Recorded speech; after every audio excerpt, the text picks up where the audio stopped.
Manisnya keadilan disyukuri betul oleh sang penguak fakta.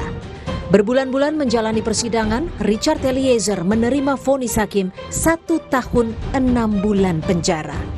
Pengacara Eliezer, Roni Talapesi pun turut mengapresiasi keputusan Kejaksaan Agung untuk tidak mengajukan upaya banding.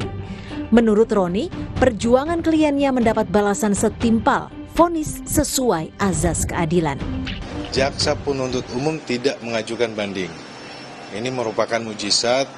Kami berterima kasih juga kepada Jaksa Agung, kepada Jampidum, serta rekan-rekan Jaksa penuntut umum yang telah melaksanakan tugasnya dengan baik. Proses persidangan secara maraton, kami atas nama tim penasihat hukum mengapresiasi.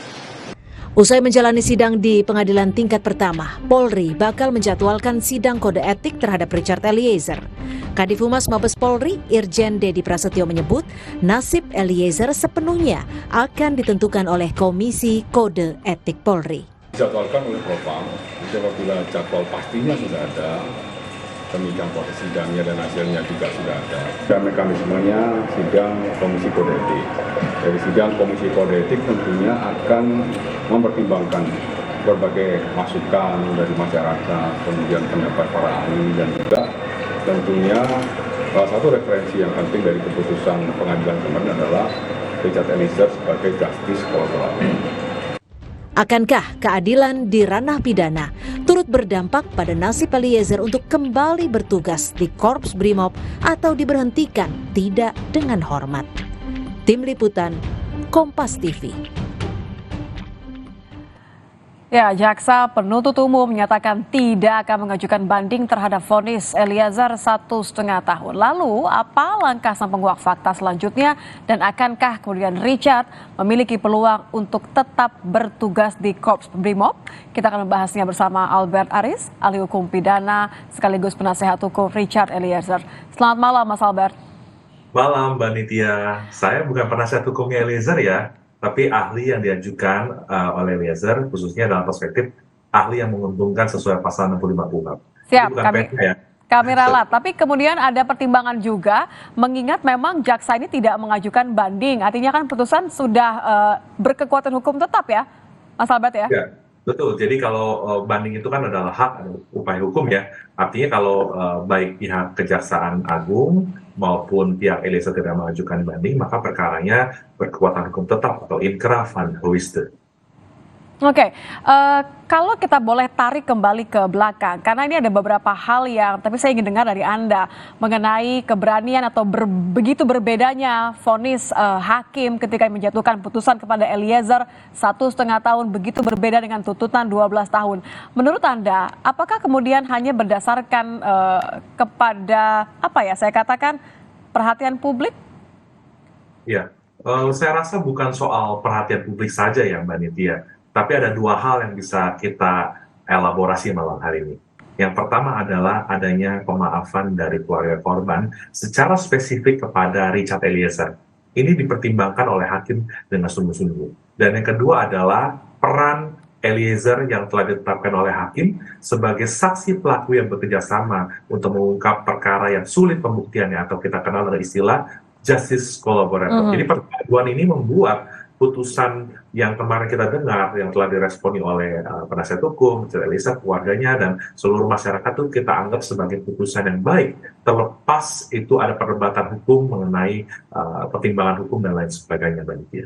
Oke, tapi kalau Anda melihat bagaimana kemudian ketika hakim menyatakan sebenarnya Eliezer ini tetap terlibat, tapi faktor utama sebagai penguak fakta inilah yang kemudian akhirnya menjatuhkan 1,5 tahun. Anda melihat ini sesuatu yang memang cukup relevan untuk dijadikan pertimbangan utama? Begini Mbak Nitya, bukan hanya hakim ini ya, bahkan dari perspektif jaksa penuntut umum, kalau kita flashback sekilas, saya lupa antara dalam tuntutan maupun dalam repliknya, ada terkuak statement dilema yuridis, itu dari pihak penuntut umum. Nah, kemarin saya juga menemukan dilema yang kurang lebih hampir sama dalam ini. Di satu sisi dalam konteks penyertaan tindak pidana, menurut majelis hakim seluruh para terdakwa tersebut dikatakan melakukan turut serta melakukan tindak pidana pembunuhan berencana ya. pada saat mempertimbangkan bentuk penyertaannya. Tapi ketika mempertimbangkan tentang justice kolaboratornya, ada satu frasa yang disebutkan oleh majelis dalam pertimbangannya, yaitu adalah aktor intelektual. Ya. Ini bentuk penyertaan yang saling berbeda satu sama lain, Mbak Nitia. Nah, di sini yang saya katakan ada dugaan dilema juga dalam memutus itu, karena yang terjadi adalah penasihat hukum Richard Eliezer pada waktu itu tidak meminta putusan bebas, tapi meminta putusan lepas onslaught ala revolving karena ada alasan penghapus pidana, misalnya perintah jabatan yang diberikan Ferdy Sambo pada Richard Eliezer yang tidak kuasa ditolak oleh Richard Eliezer. Oke, dilema yang sebenarnya akhirnya berujung toh vonis 1,5 tahun. Apakah kemudian hal ini juga yang akhirnya menjadi pertimbangan bagi jaksa untuk tidak mengajukan banding, Mas Albert? Ini ya, Mbak Nitya, bukan hanya hakim dalam hal ini di bawah Mahkamah Agung dan jajaran yang di bawahnya, tetapi kita tidak boleh lupa jaksa sebagai pengendali perkara, dominus litis, yang memiliki independensi penuntutan, juga dalam pertimbangan undang-undang yang terbaru ya, itu wajib menggali nilai-nilai keadilan di masyarakat. Kurang lebih seperti itu ya kalau penjelasan undang-undangnya. Artinya Jaksa Agung dalam hari ini sebagai prosecutorial discretion ya, memegang diskresi penuntutan, melihat ada sisi keadilan dan nilai-nilai hukum yang lahir dari seruan masyarakat dalam gerakan Amicus Curiae, salah satunya dari para guru besar dan akademisi, dan serta Ikatan Alumni Fakultas Hukum Trisakti juga yang saya dengar ya kemarin secara spontan mengajukan tersebut, sehingga pada akhirnya kejaksaan tidak mengajukan banding, maka secara otomatis perkara ini akan berkekuatan hukum tetap.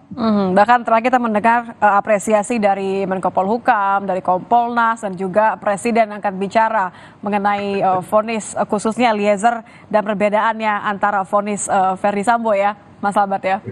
That's it ya, artinya memang tidak ada lagi ruang untuk menguji putusan dari Pengadilan Negeri Jakarta Selatan ini, sehingga berlaku asas kan res judicata pro veritate habetur ya, suatu putusan harus dihormati sampai dibatalkan oleh pengadilan lebih tinggi karena tidak ada banding ya, maka itu sudah menjadi putusan yang dianggap benar sebelumnya. Oke, ketika ranah pidana sudah usai, kita juga hari ini melihat bagaimana nasib Eliezer selanjutnya di sisi lain, posisinya kemudian sebagai anggota kepolisian. Nah, hari ini kan orang tua Eliezer menjenguk Eliezer ya. Ini kita lihat juga bersama bagaimana kemudian harapan dari ibunda Eliezer, Rinneke Pudihang, berharap bahwa putranya bisa kembali bertugas sebagai seorang polisi. Kita akan dengarkan bersama Mas Albert. Ya. Kepada Polri. Harapan kami percaya bahwa Ijat pasti akan bertugas kembali seperti dulu. Harapan kami semuanya berjalan dengan baik sesuai dengan harapan kami orang tua. Harapan Eliezer juga masih seperti bisa kembali bertugas sebagai seorang anggota BRIMO. Oke, harapannya jelas ya Mas Albert, tidak hanya orang tua tapi juga disampaikan mewakili Richard bahwa ada harapan untuk kembali. Kalau Anda lihat seberapa besar sih kemungkinan hal ini masih harus melewati sidang komisi sidang etik. Tapi kalau Anda melihat seberapa besar kemudian peluang Eliezer untuk kembali? Begini Mbak, perkara ini sudah terlanjur menyedot perhatian publik yang sangat-sangat luar biasa. Animo masyarakat sangat tertuju pada perkara ini. Dan saya pikir kalau bicara tentang etik, ini adalah urusan rumah tangga dari Polri kan. Ada aturan internal organisatoris yang Polri miliki gitu kan. Kalau kita lihat etika itu adalah ilmu yang mempelajari tentang baik buruknya sesuatu hal gitu kan.